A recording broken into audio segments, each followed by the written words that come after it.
At my wife's funeral, my son said we should sell the house. I smiled, because he didn't know about the other one, the cabin in Vermont. That silence saved me. I built that cabin 40 years ago when love still felt like something you could hold in your hands. Martha filled it with laughter and the smell of bread.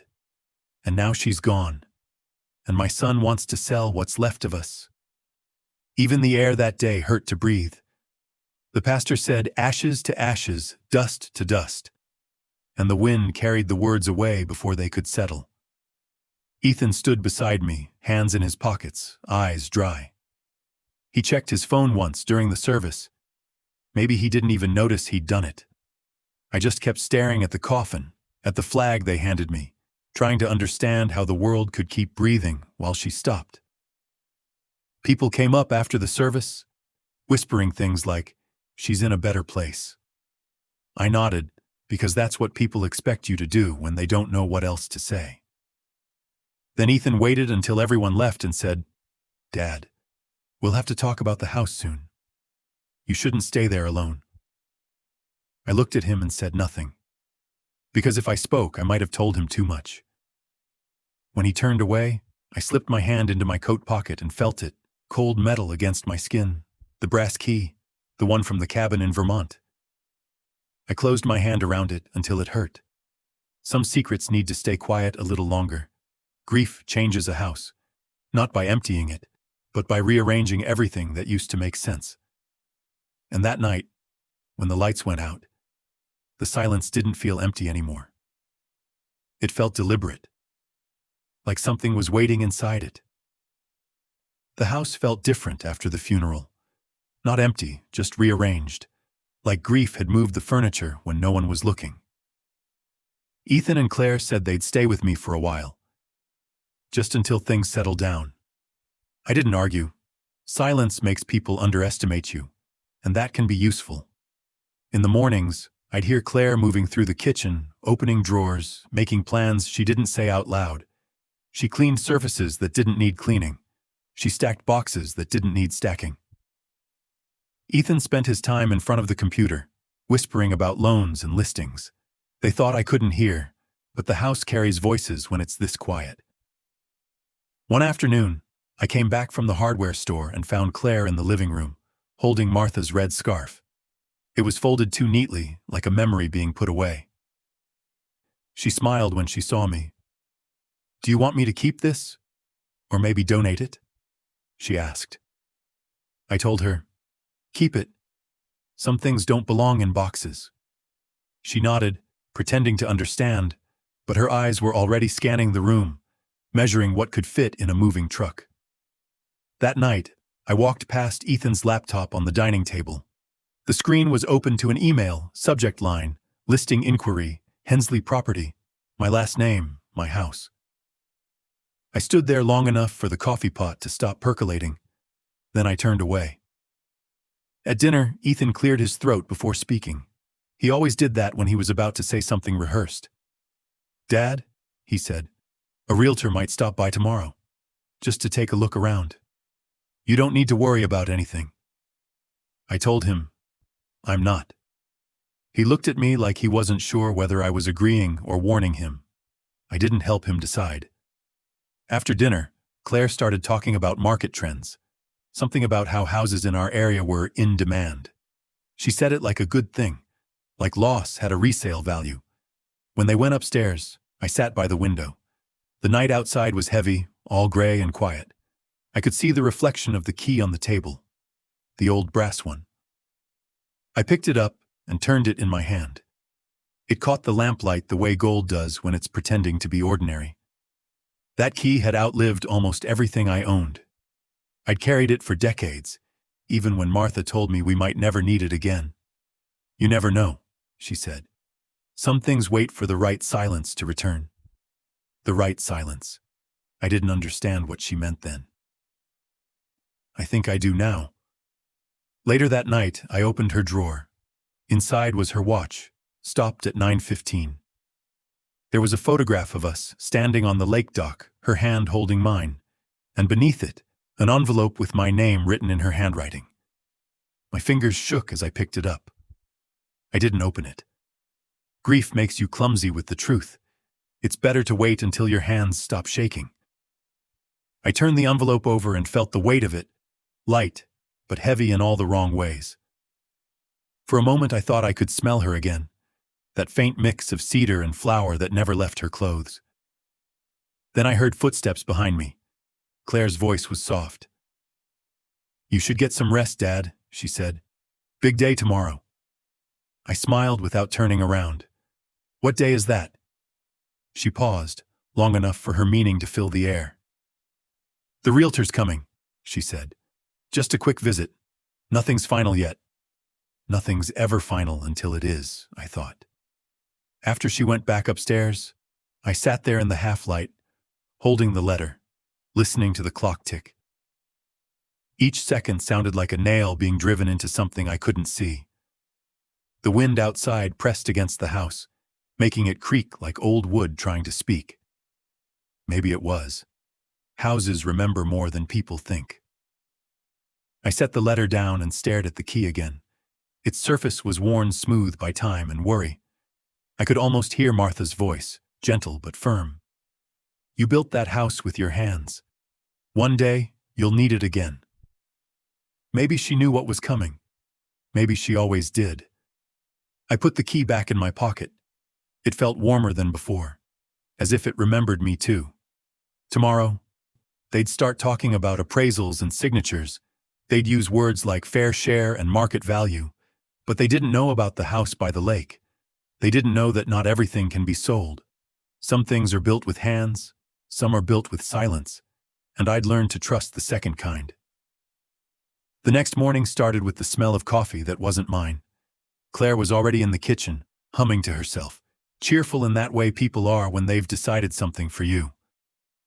She greeted me with a bright smile and 2 mugs on the counter. "I made you one," she said. "Ethan's on a call with the realtor. Big day." I nodded, pretending the word big didn't sting. Every time they said it, I felt smaller. From the dining room, I could hear Ethan talking, his voice polite and sharp at the same time.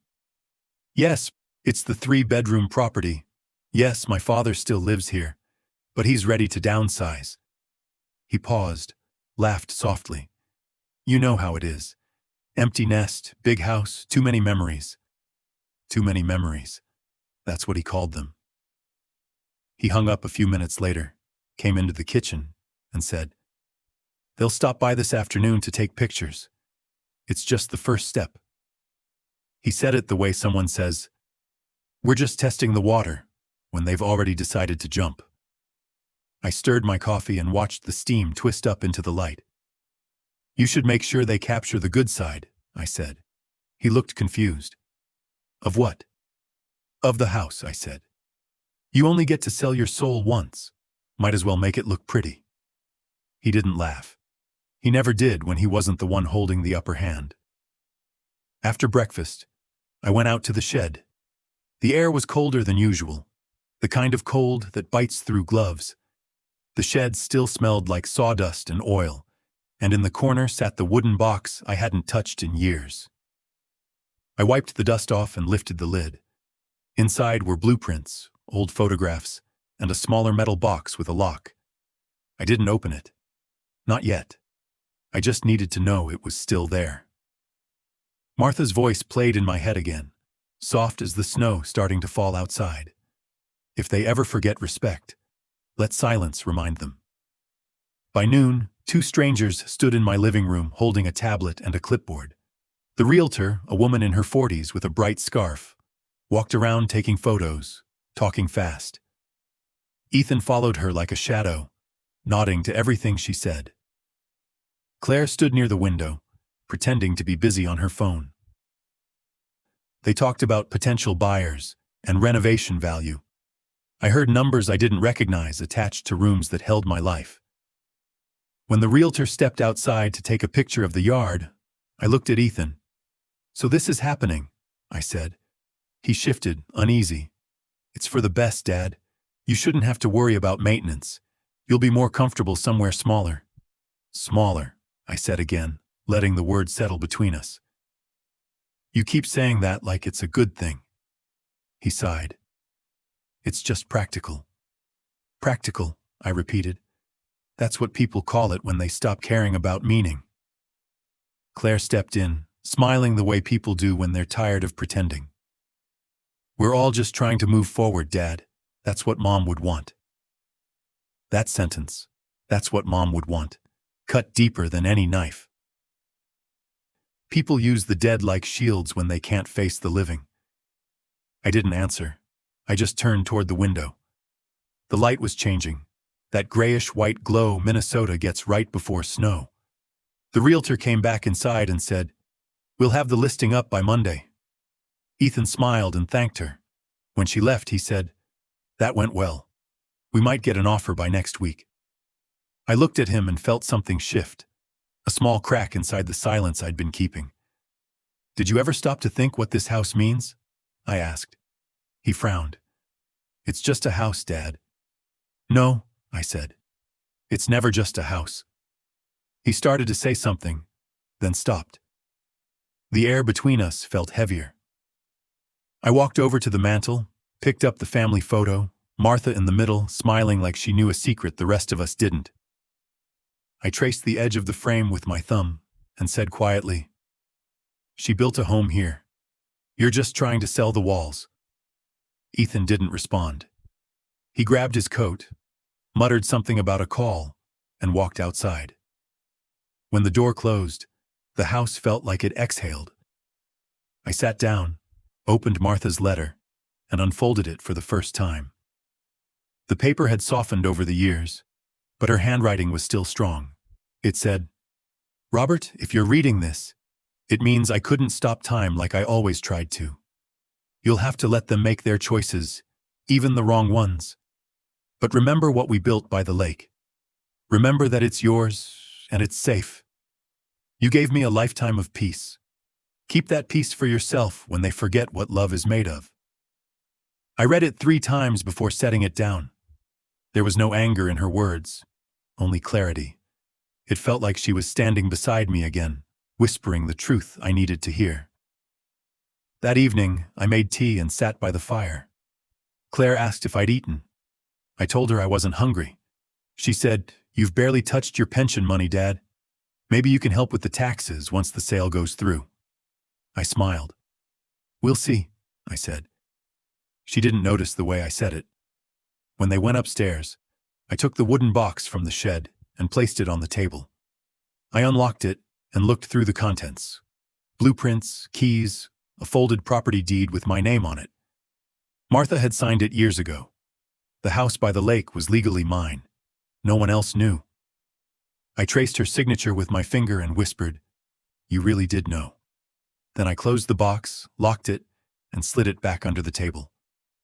I wasn't ready to speak yet. But silence was no longer grief. It was preparation. The next few days passed like slow rain. Ethan kept talking about timelines, open houses, and paperwork. Claire started boxing up the kitchen like we were already gone. They thought I wasn't paying attention, but silence teaches you to see what people try to hide. I stopped arguing in my head. Grief had finished its work. What came after wasn't sorrow anymore. It was something sharper, colder, and quieter. That Thursday morning, I drove into town. It had snowed the night before, and the streets looked like they'd been erased and redrawn in white. The old bank stood on the corner, same as always. I'd built its front steps 40 years ago when I still worked construction. Funny how the things you build end up holding your weight again. Inside, it smelled like paper and coffee. A young woman at the counter greeted me with that polite voice people use when they see an old man. "How can I help you today, sir?" I told her I needed to check on a deed, property records under my name. She asked for ID, tapped on her keyboard, and looked at me differently after a minute. "You still own this one," she said. "Lakeview Cabin, right? Signed by Martha Hensley 2 years ago." I nodded, careful not to smile. "Yes," I said. "That's the one." She printed a copy, stamped it, and handed it to me in a folder. Her name tag said Sarah. When I thanked her, she hesitated. "That place must mean a lot to you," she said. "It does," I answered. "It's where my wife kept her promises." Sarah smiled softly. Not many people come in here for things like that anymore. Maybe they should, I said. Some things are worth keeping quiet about. When I left, the snow had started again, tiny flakes drifting like dust off an old photograph. I stood by the truck for a moment, watching them melt on the folder in my hands. I drove straight to the lake. The road was narrow, trees bent heavy with snow. When the cabin came into view, it felt like the world had stopped moving just for a second. The roof sagged a little, but the porch still faced the water like it was waiting for someone. Inside, the air smelled of cedar and thyme. The furniture was just as we'd left it. The rocking chair by the window, the faded quilt Martha made, the old record player she swore she'd fix someday. I walked through each room slowly, touching the walls like they were alive. Every creak sounded like her footsteps. Every corner held something we'd built together. In the small desk drawer, I found the spare set of keys and an old tape recorder, the kind with a red button and a hum when it turns on. I pressed play out of habit, and the sound of Martha's voice filled the room. If you're hearing this, you finally came back, she said, laughing softly. I told you you'd need this place again. Don't let anger eat what love left behind. I sat down. For the first time in weeks, I let myself breathe all the way in. That night, I stayed at the cabin. I built a small fire, made coffee on the old stove, and watched the snow fall through the window. There's a different kind of silence out there. The honest kind. The kind that doesn't ask questions or sell anything. I took out the folder from the bank and slipped it into a wooden box under the bed. Then I added the letter from Martha, folded neatly beside it. 2 keepsakes, one of memory, one of proof. Before going to sleep, I wrote a note to myself. Just 3 words. Hold until ready. The next morning, I drove back into town. I stopped at a law office near the square. Small sign, 1 attorney, no reception desk. The same kind of place where truth gets filed away quietly. I asked for a consultation, told the lawyer I wanted to verify ownership on a secondary property. He looked at the papers, nodded and said, "Everything's clean, Mr. Hensley. This deed's airtight. You could defend it even if someone challenged you." I said, "That's all I needed to know." Before I left, he asked, "Are you expecting a dispute?" I smiled. "I'm expecting silence to do its job." When I got home, the living room smelled like lemon cleaner. Claire was sorting through Martha's china, stacking plates into boxes. She smiled like nothing was strange. "You've been out early," she said. "Just running errands," I told her. Ethan came in a few minutes later, holding papers. He looked proud, almost glowing. "We got an offer," he said. "Cash. Full price." "That's fast," I said. He nodded. "The buyer's motivated. It'll be a smooth process." I watched him shuffle the pages. His voice was steady, but his hands weren't. "We just need your signature when you're ready," he said. I didn't answer right away. I took off my coat, hung it by the door, and sat down. "I'll take a look later," I said. He frowned. "Dad, there's no reason to wait." "There's always a reason," I said. "You just have to know where to look." He stared at me for a second, then walked off, muttering. Claire gave me that practiced smile again. "He just wants to help," she said. "I know," I told her. "Sometimes help just looks a lot like hunger." That night, I packed a small bag, some clothes, Martha's letter, the copy of the deed. I slipped the brass key onto a string and wore it around my neck, tucked under my shirt. Then I sat by the fire, watching the flames flicker against the window. They thought I was quiet because I was tired. They didn't understand. Quiet is what you become when you're preparing. The morning after I found the buyer's offer, the house felt louder than usual. Every sound, the scrape of a chair, the slam of a cabinet, seemed to echo longer than it should. Claire was talking on the phone upstairs, her voice sharp and businesslike. Ethan was pacing in the kitchen, whispering numbers. I didn't interrupt. I just sat at the table with my coffee, listening. The truth doesn't need to shout. It just needs time. When Ethan came in, he looked tired but determined. He placed a folder in front of me. "Dad," he said, "I know this feels sudden, but this is the right move. You'll thank us later." I looked at the folder, then at him. "Will I?" He hesitated. "The offer's too good to pass up. You'll have enough to live comfortably for the rest of your life. We already spoke to the attorney. He said it's just a matter of signing." I smiled, slow and quiet. "You spoke to an attorney?" "Yes," he said quickly. "He just confirmed the process. Don't worry, we'll handle everything. All you need to do is sign here." He slid the papers toward me. I looked at the line with my name printed under it. The pen in his hand trembled a little. That's how betrayal always starts. Too polite, too careful. I pushed the folder back toward him. "Not today," I said. "Why not?" he asked. "This is simple." "Simple things are rarely honest," I told him. Claire came down the stairs then, all smiles and charm. "Robert," she said, "we're just trying to take care of you. You shouldn't be stressed about property and bills at your age." "At my age," I repeated. "How old does a man have to be before he can keep his own house?" She laughed softly, trying to smooth the air. "You know we're not trying to take anything from you." "Of course," I said. "You're just trying to make things easier." The silence that followed felt heavier than the snow outside. Ethan looked at Claire, then at me. His patience was thinning. "Dad, if you're going to make this difficult, we might have to involve someone else. It's for your own good." That line, "for your own good," is what people say when they've already stopped caring about your good at all. I stood up, walked to the window, and watched the lake of frozen white light stretch out between the trees. "You do what you think is right," I said. "Just make sure you can live with it." Later that day, I went back to the cabin. The snow was thicker now, the road almost gone beneath it. I parked the truck near the dock and walked the rest of the way. The quiet there was so deep, it felt alive. Inside, I lit a fire and sat at the old desk.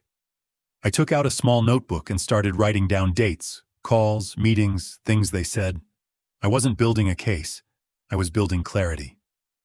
I also found the small tape recorder again, the one with Martha's voice. This time, I didn't just listen. I recorded. I spoke slowly, each word like a brick laid carefully in a foundation. "I, Robert Hensley," I said, "am the legal owner of the Lakeview property. The deed was signed by my late wife, Martha, 2 years before her passing.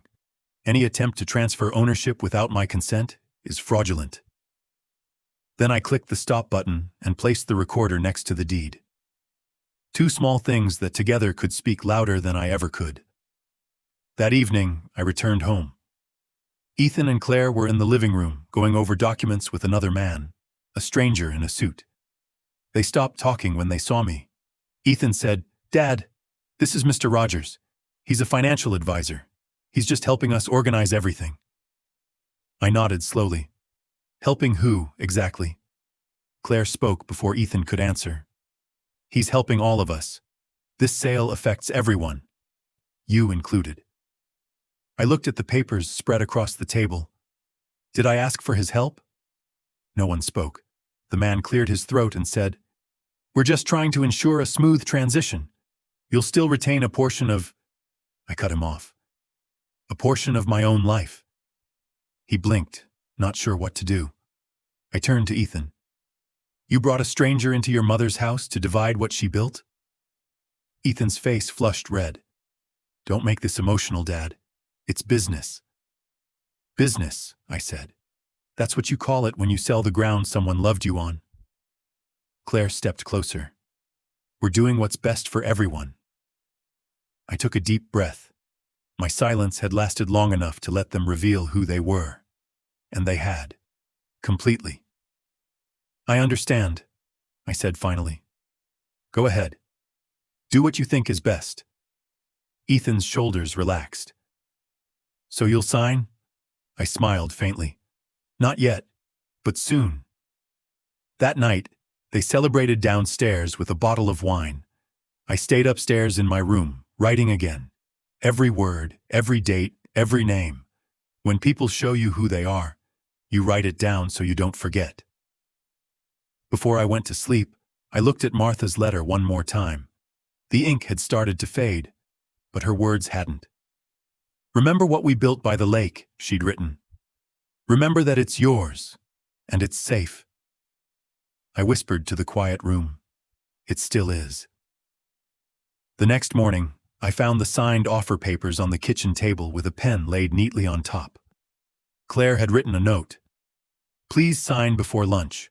The buyers are waiting." I folded the note and put it in my pocket next to the key. Then I went outside, the cold biting at my breath. I wasn't angry anymore. I was steady. They thought I was hesitating, but I was watching. And silence, when you use it right, always exposes the truth. That morning, I woke up before the sun. The world outside was still gray, the kind of gray that makes everything look equal: trees, sky, mistakes. I made coffee, slow and quiet, and sat at the table. The papers they'd left were still there, waiting like a trap that didn't bother to hide itself. I looked at the signature line, my name printed in black. Underneath, a blank space that wasn't asking for ink. It was asking for surrender.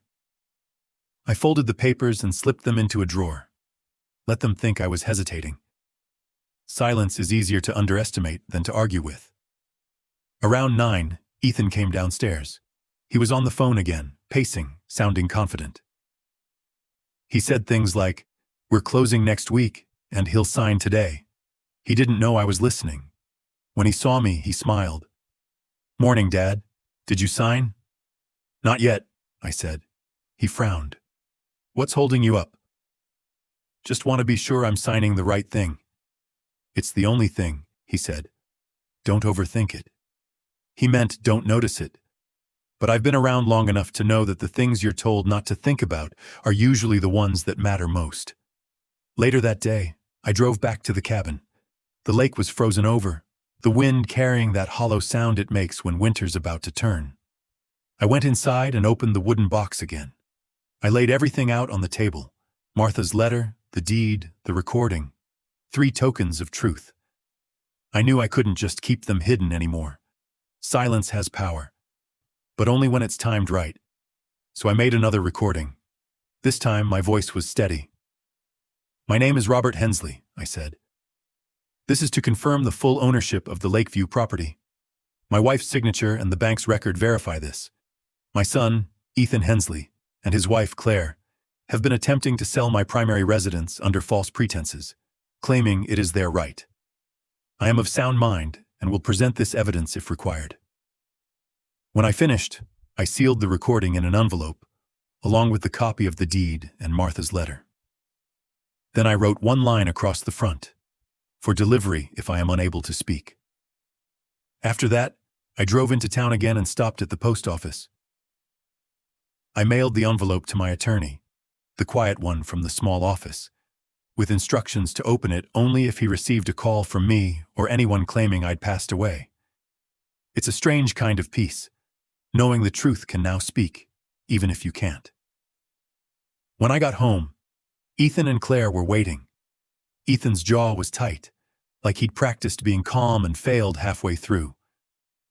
Claire had that brittle smile again, the one she wore when pretending to be kind.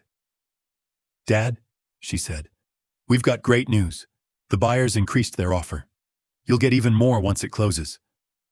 "That's nice," I said. "More is always nice." Ethan handed me a pen. "Then let's finish this." I looked at him for a long time. "You really think I don't understand what's going on?" He blinked. "What are you talking about?" "You've been arranging this sale behind my back," I said. "You've used my name, my address, and my wife's memory to make it look noble." His face tightened. "Dad, don't do this. You're confused. Claire and I cut him off. "I've been quiet long enough to know the difference between help and hunger." Claire stepped forward. "You're being unfair. We've done everything for you. For me? I asked. Or for what you think I won't notice? The room went silent. The clock ticked. The house seemed to lean in closer, listening. Finally, Ethan said, "You're paranoid. We'll get a lawyer if we have to." I smiled. "You might want to wait on that. I already spoke to one." That stopped him. Just for a second, I saw the shift. Fear cutting through confidence. "Dad," he said carefully. "What are you planning?" "Nothing," I said. "Planning means you still need control. I'm done needing it." He turned, angry now. "This is crazy. You're ruining everything." "Maybe," I said. "Or maybe I'm just reminding you that you don't get to decide what everything is." He stormed out of the room, slamming the door. Claire followed after a pause. I stayed at the table, tracing the edge of the empty coffee cup with my finger. The house went quiet again, a different kind of quiet this time. Not grief, not fear, authority. That evening I got a call from the realtor. Her voice was polite, hesitant.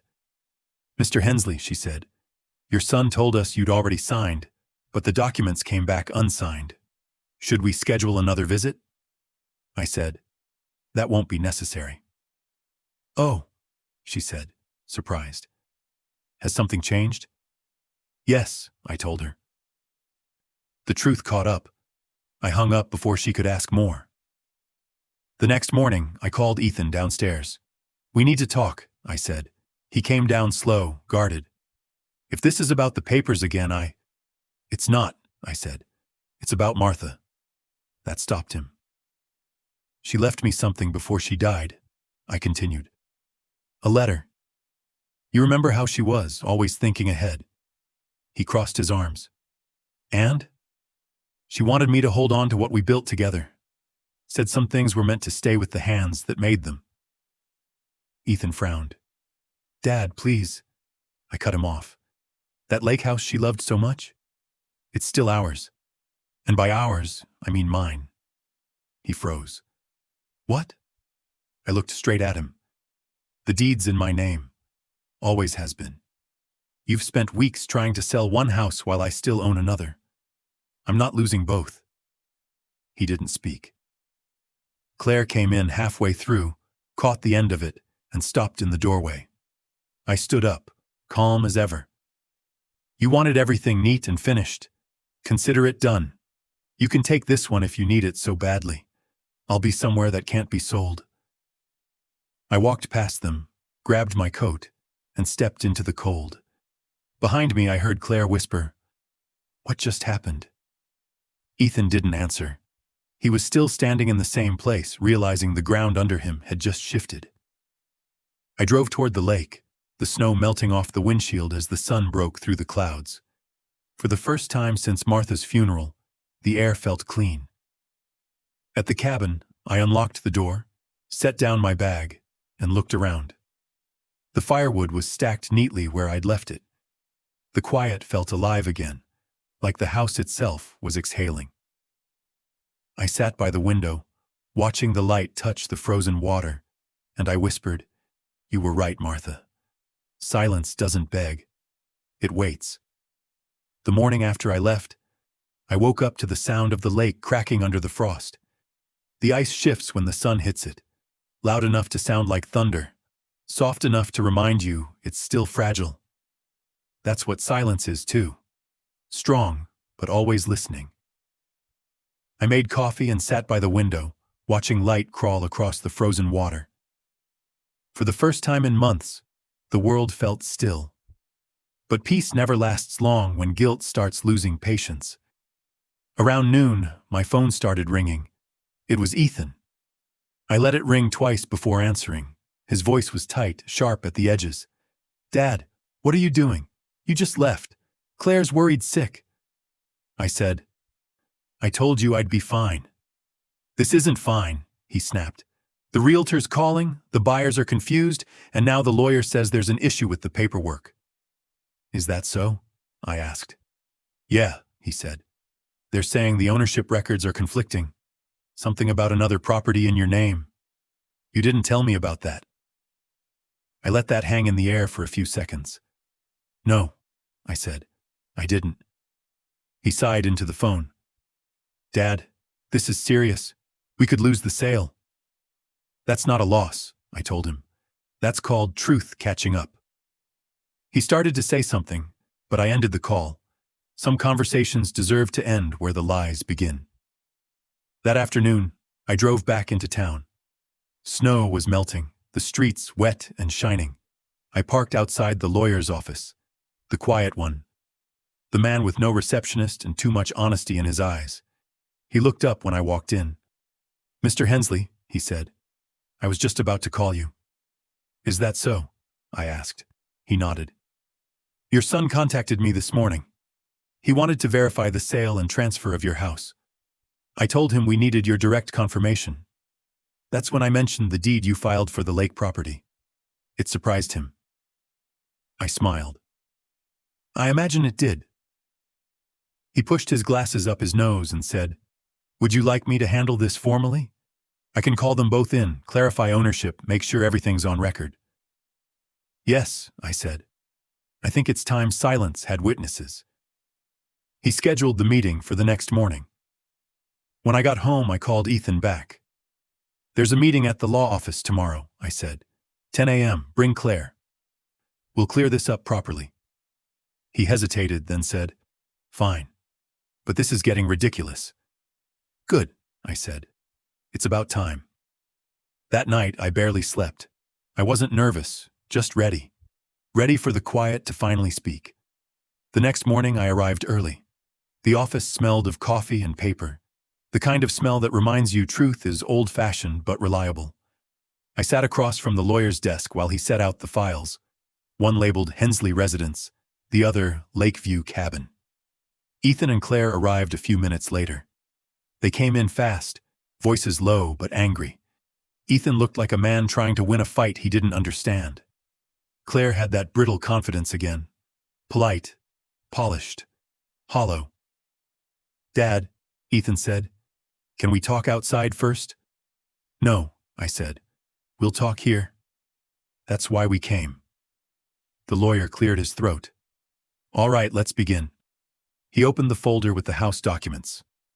Mr. and Mrs. Hensley, he said, there seems to be confusion regarding ownership and consent for sale. Mr. Hensley Sr. hasn't signed the transfer.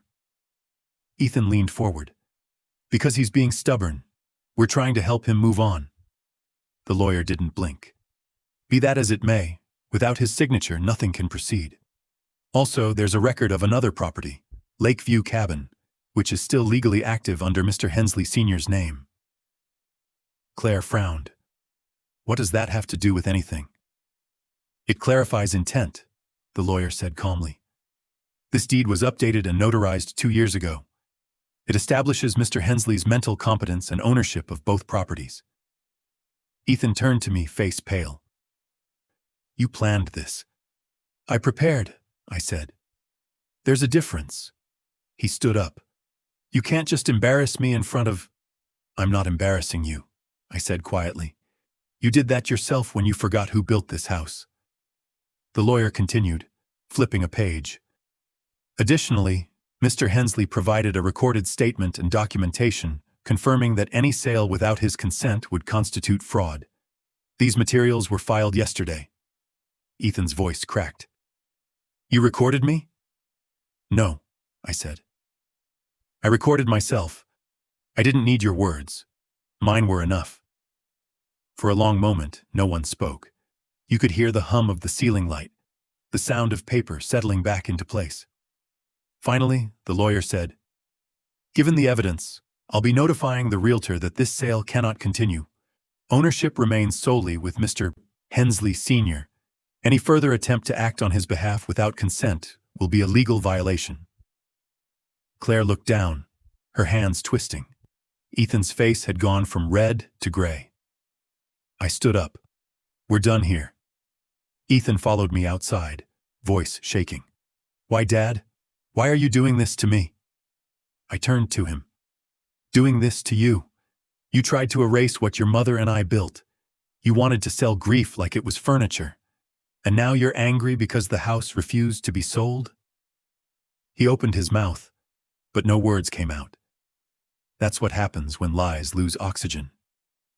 I'm not your enemy, I said, but I won't be your silence anymore. He didn't look at me when I got into the truck. Claire stood by the curb, tears frozen on her cheeks. I drove away slow, letting the engine hum fill the air between us.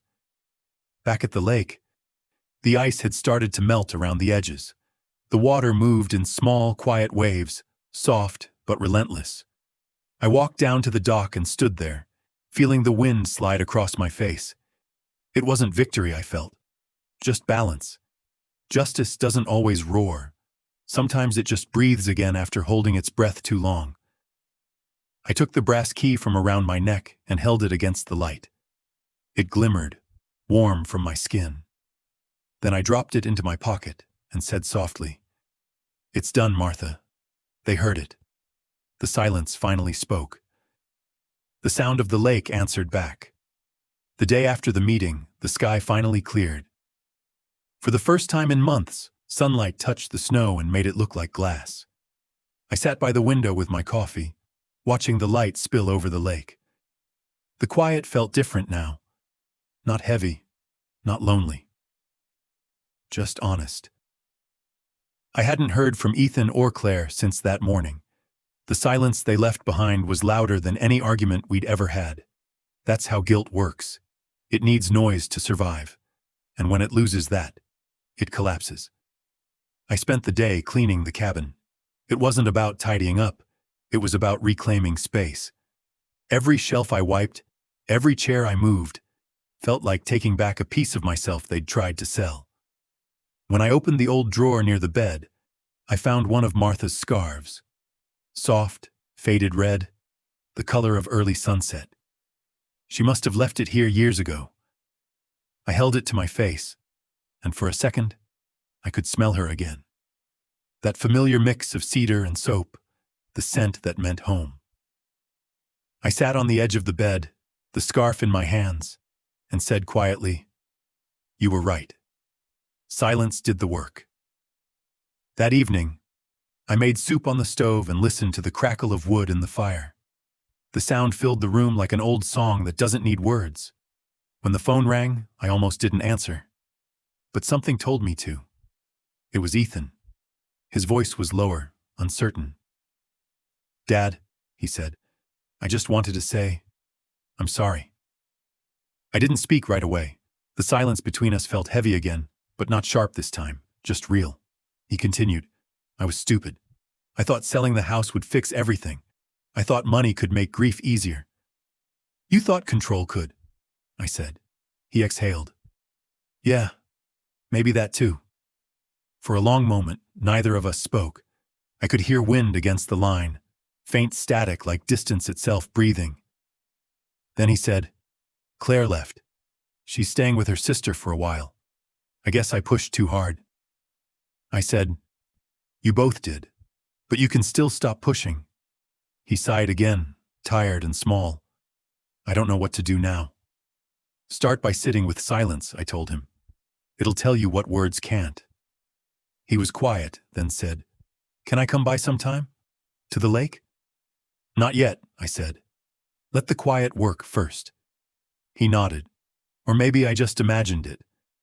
The call ended without goodbye, and for the first time it didn't hurt. Later that night I wrote something in my notebook. A single line. Forgiveness isn't about letting them back in. It's about letting yourself out. The next morning, I drove into town to pick up groceries. People nodded, said hello. Word travels fast in small places, but no one asked questions. That's the thing about rural Minnesota. Folks know when silence means peace. At the market, I saw the young woman from the bank, Sarah, the one who'd printed the deed for me. She smiled when she saw me. "You look lighter," she said. "Maybe I am," I told her. I stopped carrying what wasn't mine. "That's a good kind of light," she said. Driving back, the snow had started to melt into small rivers along the road. The lake shimmered under the pale sun, and the trees stood tall again, no longer bent under weight. When I reached the cabin, I found a small envelope stuck under the door. No name, just my address. Inside was a note written in Ethan's handwriting. I understand now. The house isn't just wood and nails. It's the part of you that never left her. I'll stop trying to own what doesn't belong to me. No excuses, no pleas, just the truth, finally quiet. I folded the note and placed it beside Martha's letter. 2 generations of Hensleys finally learning the same lesson, even if it took us too long. That evening, as the light faded over the lake, I took the scarf outside and tied it around the porch railing. It danced in the wind, a small flash of red against the snow, a sign that love, once honest, never really disappears. I whispered, "It's okay now." The trees swayed, the ice cracked, and the silence settled again. Not as an enemy this time, but as an old friend keeping watch. Spring came slowly to the lake. The ice melted in pieces, breaking apart with small cracks that sounded like old memories finally letting go. The water turned dark again, restless and alive. I spent my mornings on the porch, coffee in hand, watching fog rise from the surface like breath from the earth. The cabin had changed too. It felt warmer now, though nothing inside was different. I think peace does that. It rearranges the air without asking permission. It had been a few weeks since Ethan's note. We hadn't spoken since, but I wasn't angry. Silence had done its work. Sometimes distance is the only way love remembers how to stand. One afternoon, I drove into town for supplies. Sarah waved from behind the counter and asked how things were. I told her, "Quiet, just the way I like it." She smiled and said, "That means you're living right." On the way back, I stopped by the cemetery. The snow had melted, and the ground was soft again. Martha's headstone looked smaller than I remembered, but maybe that's what happens when grief stops towering over you. I placed fresh flowers on the soil, white lilies, her favorite, and sat down beside the stone. For a while, I didn't say anything. The birds were loud, the kind of loud that fills silence instead of breaking it. Then I said, "It's done, Martha. Everything you told me to wait for. It's happened. They learned. I did too." The wind moved through the trees, gentle, almost approving. I smiled. "You were right about silence," I said. "It never meant weakness. It meant knowing when words have done enough." Before I left, I touched the stone once and whispered, "Thank you for teaching me how to stay quiet without disappearing." When I got back to the lake, the afternoon light was different, softer, like the world had exhaled. I sat on the dock with my shoes off, feet just above the cold water. Ripples spread slowly outward, each one fading into the next. I thought about everything that had happened. The funeral, the house, the letter, the lies, and how it all led back to this moment. I realized justice isn't always about punishment. Sometimes it's about protection, of memory, of meaning, of yourself. The house across town would sell someday. Someone else would live there, repaint the walls, fill it with new laughter. That didn't bother me anymore, because I still had this. The lake, the silence, the place Martha and I built with our hands and our patience. The world changes, but the truth we build by love stays exactly where we left it. As the sun began to set, I took the brass key from my pocket. It had darkened with age, but the shape was still perfect. I set it on the railing beside me, letting the light hit it one last time. "I think I'll keep you," I said softly. "Not to lock anything, just to remember what we opened." The wind picked up, carrying the smell of pine and water. The scarf on the porch fluttered in the breeze, red against the fading sky. For a moment, I could almost see her there again, standing barefoot on the dock, smiling the way she used to when everything was still ahead of us. I closed my eyes. The air was cold, but my hands were warm. People will tell you silence means nothing. They'll say it's empty, or lonely, or weak. But I know better now. Silence is where love hides when words run out. It's where truth lives when no one wants to hear it. And if you're patient enough, silence doesn't just heal, it speaks. And when it does, it doesn't need to be loud, just clear. At the end of it all, I learned something I should have known long ago. Love doesn't need to win arguments. It just needs to be remembered with dignity. Sometimes, the people you love will mistake your silence for surrender. Let them. Because silence isn't the end of the story. It's where the story finally tells the truth. If you've ever been pushed to stay quiet, if you've ever had to let go just to protect your peace, remember this. You don't lose by walking away. You lose by letting bitterness stay behind. Martha taught me that peace doesn't come from justice. It comes from knowing you stayed kind, even when no one else did. So, what about you? Has silence ever protected you from something louder than anger? Tell me in the comments. And if this story reminded you that stillness can be strength, tap subscribe and share it with someone who's still learning that lesson. Because sometimes, the quietest endings leave the loudest echo.